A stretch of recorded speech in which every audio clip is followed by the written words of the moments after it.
Hi guys, তো আজকের ভিডিওতে আমরা একটা নতুন অ্যানিমে কভার করতে চলেছি যার নাম হলো ডার্ক মুন। আর এটা কিছুটা সুপার ন্যাচারাল অ্যাকশন সবকিছুর মিক্স আপ হতে চলেছে। তো আমি চাইছিলাম যে এক দুটো অ্যাকশন অ্যানিমেও শুরু করি, তাই আমি ভাবলাম যে এটা কভার করা উচিত। আপনারা আপনাদের মতামত জানিয়ে দেবেন যে আমার এটা কভার করা উচিত কিনা। দেখার পর আপনারা আপনাদের মতামত জানিয়ে দেবেন। শুধু রোমান্স দেখে মানুষ বোর হয়ে যায়, তাই আমি ভাবলাম আমরা একটু ডিফারেন্ট কিছু ট্রাই করি। তো কাহিনীর শুরুতে আমাদের কিছু ছেলের একটা গ্রুপ দেখানো হয়, আর এরপর তখনই আমাদের 20 বছর আগের কথা বলা হয়, যেখানে বলা হয় যে ভ্যাম্পায়ার বা ড্রাকুলা শুধু মানুষের গল্পেই থাকত, কিন্তু হঠাৎ করে তারা বাস্তবে অস্তিত্ব লাভ করে, আর সেই সাথে মানুষের ওপর রাতের বেলা আক্রমণ করতে শুরু করে, এবং এরপর মানুষ অনেক আতঙ্কে দিন কাটাতে শুরু করে। মানে তারা জানত না যে ভ্যাম্পায়ার কখন এবং কোথা থেকে তাদের ওপর আক্রমণ করে বসবে। আর সেই সাথে এটাও বলা হয় যে ভ্যাম্পায়ারদের কাছে মানুষের তুলনায় অনেক বেশি শক্তি থাকে। দেখা গেলে তারা অনেক বেশি বুদ্ধিমানও হয় এবং তাদের কাছে সব ধরনের শক্তি থাকে। আলাদা আলাদা ভ্যাম্পায়ারের কাছে আলাদা আলাদা ধরনের শক্তি থাকে, আর সেই সাথে তারা যদি মানুষকে কামড়ে দেয় তবে এরপর তারাও ভ্যাম্পায়ার হয়ে যায়, আর ভ্যাম্পায়ারদের মারার কোনো উপায় থাকে না। এবং এটাও বলা হয় যে তারা যে কোনো জায়গায় থাকতে পারে। তোমার প্রতিবেশী যারা থাকে, কে জানে তারাও হয়তো ভ্যাম্পায়ার হতে পারে। আর এরপর তখনই আমাদের একটি একাডেমির দৃশ্য দেখানো হয়, আর এই একাডেমির নাম ছিল ডেসিলিস একাডেমি। আর সেখানে সোহা নামের একটি মেয়ের সম্পর্কে কথা বলা হচ্ছিল। সে ছিল একজন ট্রান্সফার স্টুডেন্ট, আর টিচার বলতে শুরু করেন যে এখন তোমাকে এক প্রকার পুরনো বিল্ডিংয়ে থাকতে হবে, কারণ অনেক ট্রান্সফার স্টুডেন্ট এসেছে আর নতুন বিল্ডিংয়ে অনেক পুরনো স্টুডেন্ট আছে, তো সেখানে জায়গা একদমই নেই। আর টিচার বলতে শুরু করেন যে স্কুলের কিছু নিয়ম আছে, মানে সূর্যাস্তের পর তুমি স্কুল থেকে বাইরে বের হতে পারবে না, এতে তোমার প্রাণের ঝুঁকিও থাকতে পারে। মানে এই ধরনের কিছু নিয়ম বানানো ছিল। রাতের বেলা বাইরে বের হওয়া একদম নিষেধ ছিল, কারণ আশেপাশে কিছু দিন আগে একটি খুন হয়েছিল, আর সেই খুনটি এক প্রকার ভ্যাম্পায়ারের দ্বারাই করা হয়েছিল। আর তিনি বলতে থাকেন যে তোমাকে চিন্তা করার প্রয়োজন নেই, স্কুলে কোনো ভ্যাম্পায়ার আসতে পারবে না, কারণ এর ওপর অনেক কড়া নজর রাখা হয়। আর সোহা নিজের ক্লাসের দিকে যাচ্ছিল এবং তখনই তার দেখা হয় একটি ছেলের সাথে। মানে সেও ওখান দিয়ে যাচ্ছিল এবং সে তাকে দেখতেই থেকে যায়, মানে ওকে অনেক স্মার্ট লাগছিল সেই কারণে। আর এরপর ফাইনালি সে নিজের ক্লাসের সামনে পৌঁছে যায়, মানে রুমের সামনে পৌঁছে যায়, আর দেখা গেলে সে তার একাডেমি থেকে একটু দূরে এই সময় থাকছে। এরপর টিচার বলতে থাকেন যে যেমনই নতুন একাডেমির রুম খালি হয়ে যাবে আমি তোমাকে ওখানে শিফট করিয়ে দেব পরে। আর সোহা বলতে থাকে যে কোনো সমস্যার বিষয় নয়। আর এরপর ফাইনালি সে রুমের ভেতরে যায়, আর রুমটা অনেক বেশি মেসি এলোমেলো হয়েছিল, মানে এদিকে ওদিকে জিনিসপত্র ছড়িয়ে ছিটিয়ে ছিল। আর সেই জিনিস দেখে আপনারা তো অনেক বেশি উদাস হয়ে যেতেন, কিন্তু সোহা অনেক বেশি খুশি হতে থাকে। মানে এই ধরনের রুম সে প্রথমবার পেয়েছিল এবং মেয়েটি ওখানে অনেক এক্সাইটেড হচ্ছিল। মানে সোহা আমাদের এরপরে বলে যে প্রতিটি স্কুলে তাকে ভ্যাম্পায়ার মনে করা হতো, মানে তার লুকস অনুযায়ী এবং সাথে তার আচার আচরণ নিয়ে, আর তাকে প্রতিটি স্কুল থেকে খুব তাড়াতাড়ি ট্রান্সফার দিয়ে দেওয়া হতো। কিন্তু এখন এখানে তাকে কেউ ভ্যাম্পায়ার মনে করবে না, কারণ এখানে ভ্যাম্পায়ারের আসা অনুমতি নেই, আর এখানে তাকে কেউ ভ্যাম্পায়ার মনে করবে না এবং কলেজ লাইফ সে এখানে ভালোভাবে এনজয় করতে পারবে। আর লিটারালি এরপর সে নিজের শক্তির ব্যবহার করে বেড নাড়াতে শুরু করে। তখনই আমরা জানতে পারি যে তার কাছে কিছু শক্তি ছিল, মানে সে বেডকে খুব সহজেই তুলে নেয়।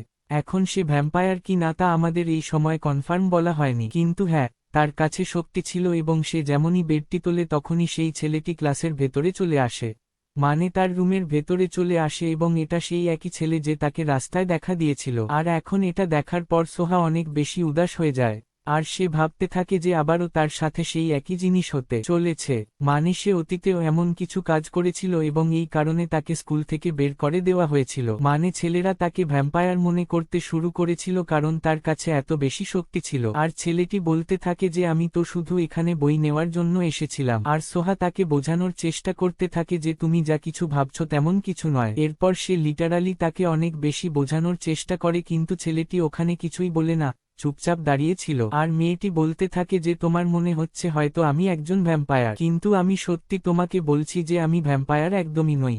আর সেই ছেলেও বলতে থাকে যে হ্যাঁ ঠিক আছে, মানে আমার তোমার ওপর বিশ্বাস আছে যে তুমি ভ্যাম্পায়ার নও। আর এরপর তখনই হঠাৎ করে অনেক অদ্ভুত একটা ফেস বানিয়ে বলতে থাকে যে আমি তোমাকে এতটুকু বলে দিই যে আমি ভ্যাম্পায়ারদের অনেক বেশি ঘৃণা করি, মানে এই পৃথিবীতে সবচেয়ে বেশি ঘৃণা আমি তাদেরই করি। আর এরপর আবারও সেই ছেলে বলতে থাকে যে হ্যাঁ ঠিক আছে, মানে আমি বুঝেছি, আমি তোমার কথা বুঝতে পারছি আর তোমার কথায় বিশ্বাস আছে। আর তখনই সোহা বলতে থাকে যে আচ্ছা আমাকে এটা বলো যে তোমার বইগুলো কোথায় রাখা আছে। আর এরপর তখনই সে একটি বই দেখিয়ে বলতে থাকে যে এটা কি তোমার প্রিয় বই। আর সেই ছেলে বলতে থাকে যে হ্যাঁ তুমি ঠিক বলেছ, মানে আমি এটা পড়ি। আর এটা দেখে সোহাও অনেক বেশি খুশি হয়ে যায় এবং বলতে থাকে যে আমারও বই পড়া অনেক ভালো লাগে, তো তুমি কি আমাকে এই সম্পর্কে একটু বলতে পারো। আর এরপর তখনই সে অনেক ক্ষমা চাইতে থাকে আর বলে যে আমার মনে হয় আমরা এইমাত্র দেখা করলাম আর আমি একটু বেশি বকবক করছি। আর সেই ছেলেও বলতে থাকে যে কোনো ব্যাপার না, মানে আমারও তোমার সাথে দেখা করে খুব ভালো লাগলো। আর সে বইগুলো নিয়ে ওখান থেকে যেতে থাকে এবং তাকে ধন্যবাদও জানায় আর সে ওখান থেকে চলে যায়। এরপর সোহা ভাবতে থাকে যে ভাই আমি ওর নাম জিজ্ঞেস করতেও ভুলে গেছি, মানে প্রথম একটা ছেলে পেলাম যে আমাকে ভ্যাম্পায়ার মনে করে না আর আমি তার নামও জানতে পারলাম না। আর সে ভাবতে থাকে যে যদি এমনটাই চলতে থাকে তবে আমার কোনো বন্ধু হবে না এখানে। আর এরপর তখনই হঠাৎ করে সেই ছেলেটি তার রুমে চলে আসে আবারও আর তাকে জিজ্ঞেস করে যে আমি তোমাকে জিজ্ঞেস করতে ভুলে গেছি, আচ্ছা তোমার নাম কি। আর মেয়েটি অনেক লজ্জা পেয়ে নিজের নাম সোহা জানায়। আর সেই ছেলে বলতে থাকে যে তুমি কি আমার নাম জানতে চাও না, মানে আমাকেও তো জিজ্ঞেস করো। আর এরপর সে নিজের নাম হেলি জানায় এবং সে জানায় যে আমি 12 গ্রেডে পড়ি। আর মোট মিলিয়ে তাদের দুজনের মধ্যে ওখানে বেশ ভালো কথাবার্তা হয়। আর এরপর ছেলেটি নিজের রুমে যায়। আর এরপর সে তার বন্ধুদের বলতে থাকে যে আমি একজন ট্রান্সফার স্টুডেন্টের সাথে দেখা করেছি এবং সত্যি সে অনেক বেশি ভালো ছিল। আর সে এটাও বলে যে সে সেই একই রুমে থাকে যেখানে আমাদের বইগুলো রাখা ছিল। আর বাকি ছেলেরা বলতে থাকে যে আমার মনে হয় আমাদের তার সাথে একটু কম মেলামেশা করা উচিত, মানে এটা অনেক বেশি সমস্যার বিষয়ও হতে পারে। আর হেলি বলতে থাকে যে হ্যাঁ তুমি ঠিক বলেছ, কিন্তু আমার মনে হয় না যে সে এত খারাপ মেয়ে, তারা অনেক বেশি বুঝে যায়। কিন্তু হেলি একদমই তার কথা মানে না। আর তখনই একজন বলতে থাকে যে আমার মনে হয় তুই কি তাকে পছন্দ করতে শুরু করেছিস। আর হেলি বলতে থাকে যে ভাই তুই কি পাগল টাগল হয়েছিস নাকি। আর তখনই অন্য একজন বলে যে ভাই এমন হতেই পারে না, মানে হেলির কখনো কোনো মেয়ে পছন্দ হতেই পারে না। হেলি বলতে থাকে যে তোমাদের বেশি ভাবার প্রয়োজন নেই, শুধু আমি তার নাম জিজ্ঞেস করেছিলাম আর সাথে আমরা বন্ধু হয়েছি আর কিছু না। আর এরপর তখনই সেখানে একজন আসে এবং সে বলতে থাকে যে তুমি জানো তো যে আমাদের কোনো ফ্যামিলি নেই, মানে আমরা সবাই একে অপরের ফ্যামিলি আর আমরা সবাই হিউম্যানের মানুষের মতো একদমই নই। আর হেলিও বলতে থাকে যে তুমি ঠিক বলেছ, মানে আমরা তাদের থেকে অনেক বেশি আলাদা। আর আমি তোমাকে এতটুকু বলে দিই যে সেই মেয়েটিও বাকি হিউম্যানদের থেকে অনেক বেশি ডিফারেন্ট। তখনই তার বন্ধুরা অনেক অবাক হয়ে বলতে থাকে যে কি, তার মানে সে আমাদের মতো। আর হেলি বলতে থাকে যে না, মানে সে আমাদের থেকেও অনেক বেশি আলাদা। আর সে বলতে থাকে যে যাই হোক না কেন আমাদের তার থেকে একটু সাবধান থাকা উচিত। আর তখনই তার একজন বন্ধু বলতে থাকে যে আমার মনে হয় হেলির ওকে অনেক পছন্দ হয়েছে, এই কারণে ও এত প্রশংসা করছে ওর। আর হেলি আবারও বলতে থাকে যে না ভাই এমন কিছুই না। আর এরপর আবারও নীল চুলওয়ালা ছেলেটি বলতে থাকে যে তুমি জানো তো আমাদের রিয়েলিটি বাস্তবতা কি। যদি সে হেলিকে পছন্দ করতেও শুরু করে, কিন্তু এরপর যেমনই সে আমাদের রিয়েলিটি সম্পর্কে জানতে পারবে সে আমাদের সবাইকে অনেক বেশি ঘৃণা করতে শুরু করবে। আর মোট মিলিয়ে সবাই তার কথা মেনে নেয়, মানে আর কোনো অপশনও ছিল না দেখা গেলে। আর এরপর তখনই সেই ছেলেটি অনেক অবাক হয়ে বলতে থাকে যে ভাই তোমরা এটা বলো যে তোমরা আমার রুমে এখানে করছোটা কি। আর বাকিরা বলে যে কি করব, আর একটু আরাম করছিলাম আর কি। আর এরপর আমাদের সোহার সিন দেখানো হয় যে নিজের রুমে অনেক বেশি খুশি ছিল, মানে সে ফাইনালি গিয়ে তার প্রথম ফ্রেন্ড বানিয়েই নিয়েছে। আর পরের দিন স্কুলে সে শুধু তারই ব্যাপারে ভেবে যাচ্ছিল। আর রাস্তায় তার সাথে হেলির দেখাও হয়ে যায় এবং সে তার সাথে কথা বলার জন্য যেতে থাকে, কিন্তু তখনই শান নামের ছেলেটি তাদের মাঝে চলে আসে। আর সে বলতে থাকে যে তুমি 10th গ্রেডে আছো না, আর আমিও 10th গ্রেডে আছি, আমি তোমাকে এতটুকু বলে দিই। আর এরপর সে সব বন্ধুদের সম্পর্কে বলতে থাকে, মানে সবাই আলাদা আলাদা গ্রেডে ছিল। আর এটা শুনে সোহা অনেক খুশি হয়ে যায়, মানে সবাই আলাদা আলাদা ক্লাসে ছিল কিন্তু তারপরেও সবাই কত ভালো বন্ধু। আর হেলি বলতে থাকে যে আসলে আমরা সবাই একই এতিমখানায় বড় হয়েছি, এই কারণে আমরা এখন পর্যন্ত অনেক ভালো বন্ধু। এরপর তারা সবাই সোহাকে ফুটবল গ্রাউন্ডেও নিয়ে যায় আর সেখানে তাকে স্টেডিয়াম দেখায় এবং সাথে তাদের নাইট বল ম্যাচ সম্পর্কে বলতে থাকে যে খুব তাড়াতাড়ি হতে চলেছে আর আমরাই সেই ম্যাচ জিতব, দেখে নিও তুমি। আর এরপর তারা এভাবেই কথা বলে নেয়। আর একটি ফুটবল উড়তে উড়তে সোহার দিকে আসতে থাকে আর সব ছেলেরা সোহাকে বাঁচানোর জন্য সেখানে কভার করে নেয়। আর কিছু ছেলে বলের দিকে হাত চালায় আর লিটারালি বল সেখানে ফেটে যায় তাদের পাওয়ারের সাহায্যে। আর এতে বোঝা যায় যে ভাই এই মানুষগুলোর কাছেও কিছু পাওয়ার শক্তি ছিল। আর সোহাও এখন ভাবে যে আমি হেলির অনেক বেশি কাছে আছি। আর সে অনেক বেশি লজ্জা পেতে থাকে এবং কিছু বাহানা বানিয়ে সেখান থেকে তখনই পালানোর চেষ্টা করতে থাকে। আর সে যাওয়ার সময় সোলনের সাথে রাস্তায় দেখা করে, আর সে তাকেও ধন্যবাদ জানাতে থাকে, মানে সেও তো সাহায্য করেছিল না। আর সোলনও খুব লজ্জা পেয়ে বলতে থাকে যে আসলে আমি তোমাকে সাহায্য করতে চাইনি, ওটা তো ভুল করে হয়ে গেছে ব্যাস। আর সে ওখানে বলতে থাকে যে আমি তোমাকে এতটুকু বলতে চাই যে তোমরা আমাদের এত বেশি কাছে আসার চেষ্টা করো না, মানে আমাদের সাথে এত কথা বলো না। আর এরপর সে ভাবতে থাকে যে আসলে আমার এত অদ্ভুত ফিল কেন হচ্ছে। আর এরপর সে আবারও সোহাকে বলতে থাকে যে তুমি আমাদের থেকে একটু দূরে থেকো, মানে তোমার জন্য একটু বিপজ্জনক হতে পারে। আর জিনো নামের যে ছেলেটি ছিল সেও বলতে থাকে যে সেই মেয়েটির ভেতরে আমি এমন কিছু ফিল করেছি যা আমাদের আকর্ষণ করছে তার দিকে, মানে আমি একদমই বুঝতে পারছি না ওটা কি ছিল। আর শান বলতে থাকে যে আমার মনে হয় ওটাকে ভালোবাসা বলে, এবং আমাদের সবার মনে হচ্ছে একই মেয়ের সাথে ভালোবাসা হয়ে গেছে একবারে। আর তারা সবাই এই টপিক নিয়েই কথা বলতে থাকে যে আমরা সবাই ভালোবাসা করতে পারি না। আর কিছু ছেলে কথা বলছিল, কিন্তু তার ভেতরে এমন কিছু তো ছিল যা আমাদের তার দিকে টেনে নিয়ে যাচ্ছিল। আর সোলনের কথা শোনার পর মেয়েটি অনেক বেশি উদাস হয়ে যায়, মানে সে ওখানে কাঁদতে শুরু করে। আর ছেলেটি ভাবে যে ভাই কি করা উচিত, মানে আমি একটু বেশিই বলে ফেলেছি এখানে। আর সে বলতে থাকে যে মানে আমি সেটা বলতে চাইনি যা তুমি বুঝছো, মানে তুমি আমাদের সাথে কথা বলতে পারো, মানে এইভাবে কথা এদিকে ওদিকে করতে থাকে সে। আর ওটা হয় না যখন মাইন্ডে কনফিউশন চলে আসে, তো যা খুশি বিড়বিড় করতে থাকে, তো সেই ধরনের কাজ করতে থাকে ছেলেটি। আর সে এরপর বলতে থাকে যে আচ্ছা ঠিক আছে, মানে তুমি আমাদের সবার সাথে কথা বলতে পারো। আর এটা শুনে সোহার খুব ভালো লাগে এবং ধন্যবাদ জানিয়ে সে সেখান থেকে চলে যায়। আর তখনই সোহা যে ছিল সে নিজের রুমে যায় কিছু জিনিস নেওয়ার জন্য। আর যেমনই রুম থেকে বাইরে বের হয় হেলি ওখানেই ছিল।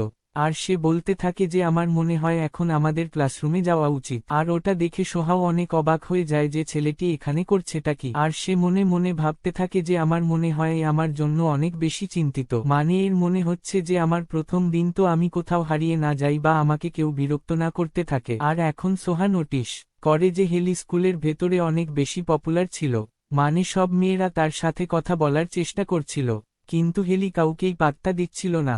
আর এই জিনিস দেখে মেয়েটি অনেক অবাক হয়ে যায় যে এই ছেলেটি আমাকে নেওয়ার জন্য এসেছে আমার রুম পর্যন্ত। আর এরপর তখনই হঠাৎ হেলি নিজের মনের মাধ্যমে সোহার সাথে কথা বলার চেষ্টা করে। আর সেই জিনিস দেখে হেলিও অনেক বেশি অবাক হয়ে যায়, মানে সোহাও। সে ভাবতে থাকে যে আসলে এই আমার সাথে মনের মাধ্যমে কিভাবে কথা বলতে পারে। আর সে বলতে থাকে যে হ্যাঁ তুমি ঠিক বলেছ, মানে আমি তোমার সাথে মাইন্ডের মাধ্যমে কথা বলেছি, আর এটা আমার একটা পাওয়ার, আর এই পাওয়ার সম্পর্কে আমি কাউকে বলিনি তোমার ছাড়া। আর এরপর তখনই শান সোহাকে নিজের কাছে ডাকতে থাকে, মানে সে তার ক্লাসমেট ছিল, আর বলতে থাকে যে তোমাকে পাশের সিটে বসা উচিত। আর সেখানে সোলনেরও সিট থাকে। আর সে বলতে থাকে যে তোমার বসে যাওয়া উচিত, মানে একভাবে সোহা ওকে দেখে একটু ভয় পেয়ে যায় না, কিন্তু সোলন বলে যে তুমি এখানে বসতে পারো। আর এরপর তখনই শান বলতে থাকে যে আসলে তুমি ক্লাসের পর কি করতে চলেছ।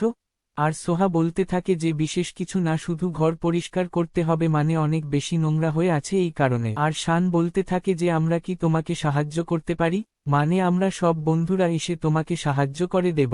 আর জন বলতে থাকে যে আচ্ছা ঠিক আছে, মানে আমরাও তোমার বাড়িতে আসব সাহায্য করার জন্য। আর এরপর তারা সবাই তার বাড়িতে যায় সাহায্য করার জন্য।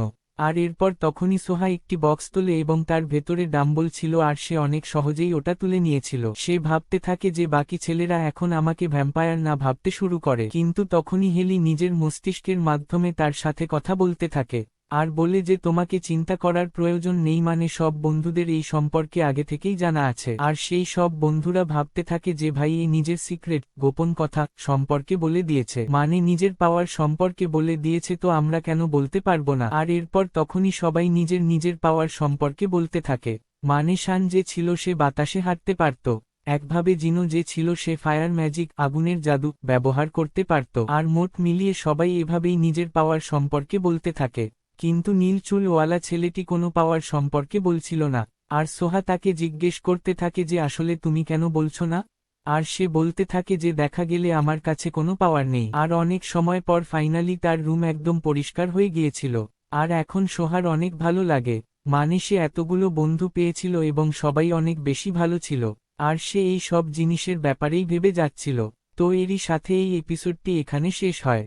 তো আপনারা কমেন্ট সেকশনে জানান যে আপনাদের আজকের এপিসোডটি কেমন লেগেছে, আর আমার কি এটা কভার করা উচিত কি না সেটাও জানিয়ে দেবেন। ভিডিও পছন্দ হলে ভিডিওটি লাইক করে দেবেন। চ্যানেলটি সাবস্ক্রাইব করে দেবেন। তো দেখা হচ্ছে আপনাদের সাথে পরের ভিডিওতে। ততক্ষণের জন্য গুড বাই।